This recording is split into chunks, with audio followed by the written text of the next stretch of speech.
Hello. I wanted to go on ahead and go through what your assignment is going to be for Thursday, February 2nd. And so if you haven't completed the first AMI Day assignment, that needs to be done first because the second one's not going to make sense if you don't do the first one. So make sure you've watched the video of Act 3, Scenes 2 and 3. And then if you click on this tab, you have two documents that you're going to see, and then by the time you watch this, you'll have the link to the video as well. You're going to want to open both of these up. They're going to look like this. This is the document that explains how we're going to do the assignment on this document. Okay. I'm frozen. Okay. So what we're going to do, we're going to start with Brutus's speech, and I'm going to walk you through how to do this. So what I would do is I would have this video play in the background and then have the document in front of you. And so we're going to find two examples of parallelism in Brutus's speech. And we talked about this in the video, but the parallelism basically means that it's not the same words that are repeated, but it's the style of the words, the style of the phrases that sound the same. So we're going to start on this document. This is Brutus's speech. So he starts off telling the Romans to be patient, to listen to him, to respect his honor, so that they can judge if what the conspirators did was wrong or right. He says that he loved Rome more, and that is why he killed Caesar. And then we start with the rhetorical questions. So this document says that we need to highlight them in green. So our first one is going to be here, okay? We're going to highlight this in green. So the question is, had you rather Caesar were living and die all slaves than that Caesar were dead to live all free men? So what he's asking here is, would you rather Caesar be alive and all of you end up as slaves? Or would you rather Caesar be dead and you be free? And that's a rhetorical question because anybody in their right mind is going to say that they want to be free. So he's not really looking for an answer there. He just wants them to think about the answer. So that's our first rhetorical question, okay? Then starts our parallelism, okay? So we have, as Caesar loved me, I weep for him. As he was fortunate, I rejoice at it. As he was valiant, I honor him. But as he was ambitious, I slew him. So we're going to highlight this in pink. Now, look at how this is set up here, okay? Look at all of these phrases. They all start with as. As Caesar, as he, as he, as he, and they all have, and then aside for the first one, that they all have was. They all have a verb. As Caesar loved, as he was, as he was, as he was, okay? And then he gives us what he was. As he was fortunate, as he was valiant, as he was ambitious, okay? And then at the end of all those phrases, there's a comma, and then the next part starts with I. I weep for him. I rejoice at it. I honor him. I slew him. So that's why it's parallelism, because the phrases all sound the same. That's why in the video I said, close your eyes and listen to it. As Caesar loved me, I weep for him. As he was fortunate, I rejoice at it. As he was valiant, I honor him. But as he was ambitious, I slew him. Okay, so there's one example of parallelism. Then he does it again. There's tears for his love, joy for his fortune, honor for his valor, and death for his ambition. That's another example of parallelism, okay? Tears for his love, joy for his fortune, honor for his valor, and death for his ambition. Excuse me. So there's an answer to all of it. Tears, like what for his, or like there's tears for what? His love. Joy for what? His fortune. Honor for what? His valor. Death for what? His ambition. So that's why it's parallelism, because all of these phrases are phrased the same way, okay?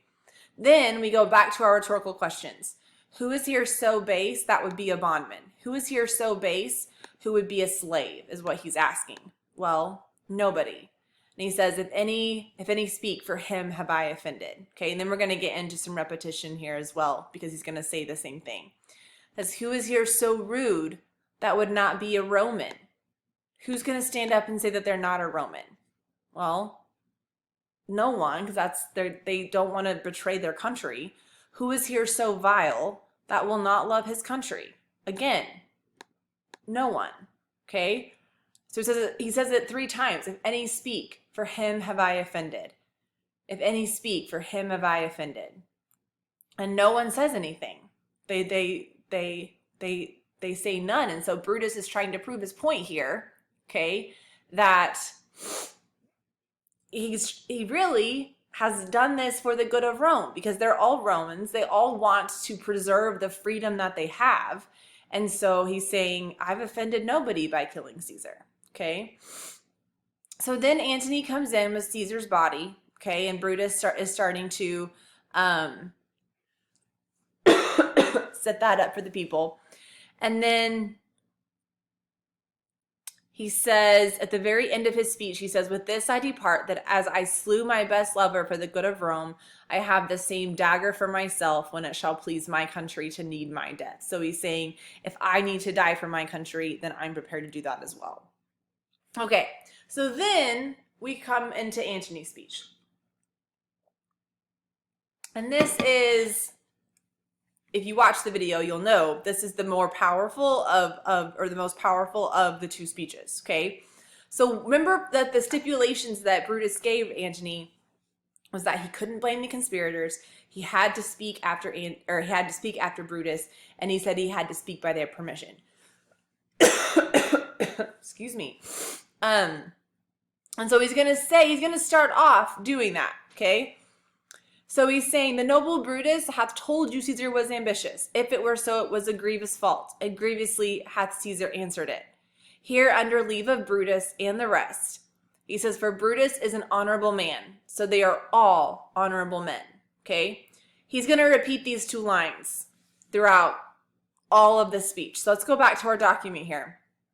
We're going to highlight this in blue, all these things that he repeats over and over. So we're going to start these 2 lines. We're going to highlight these in blue, okay? It says, come I to speak in Caesar's funeral, he was my friend, faithful and just to me. It says, but Brutus says he was ambitious, and Brutus is an honorable man. Remember, he can't blame the conspirators.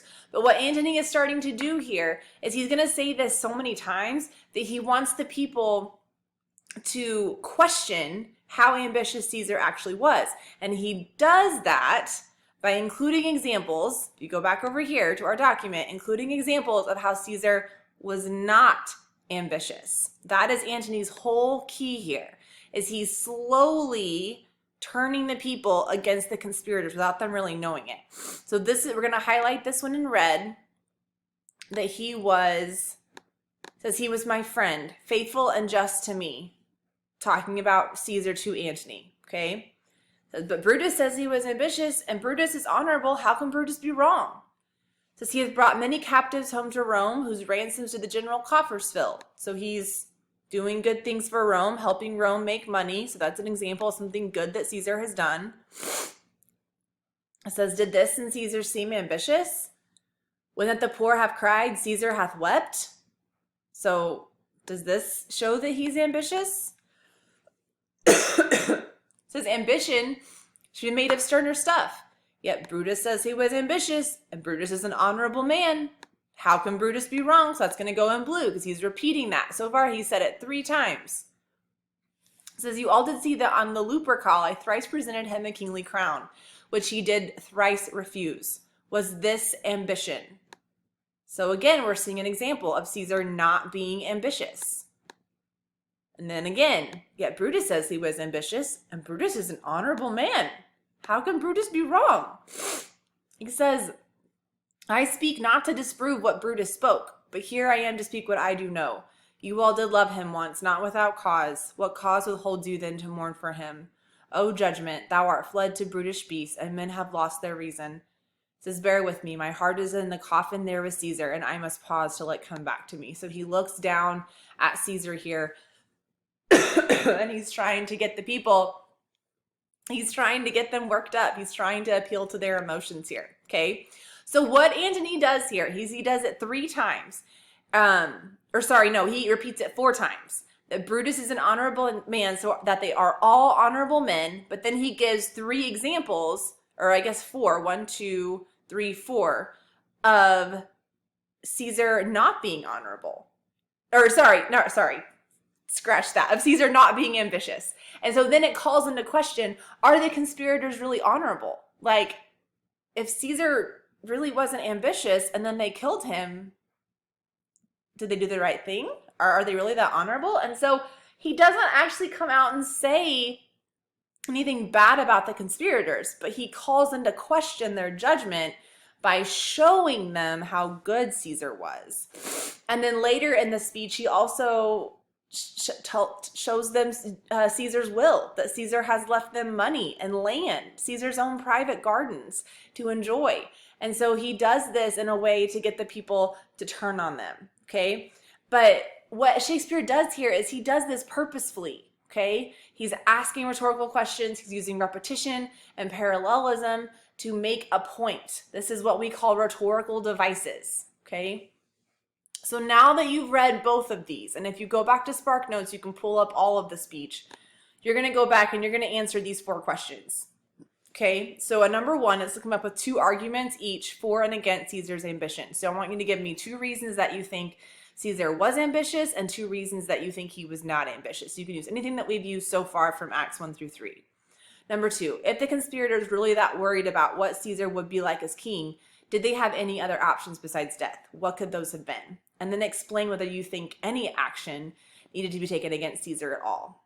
Number 3, of the 2 speeches, Antony's is obviously more powerful. Tell why you think that is and use evidence from any of his lines in Act 3, Scene 2 to support your answer. And then number 4, you're going to look at our definitions of a tragic hero and protagonist that we use from the notes, so the ones I have posted here.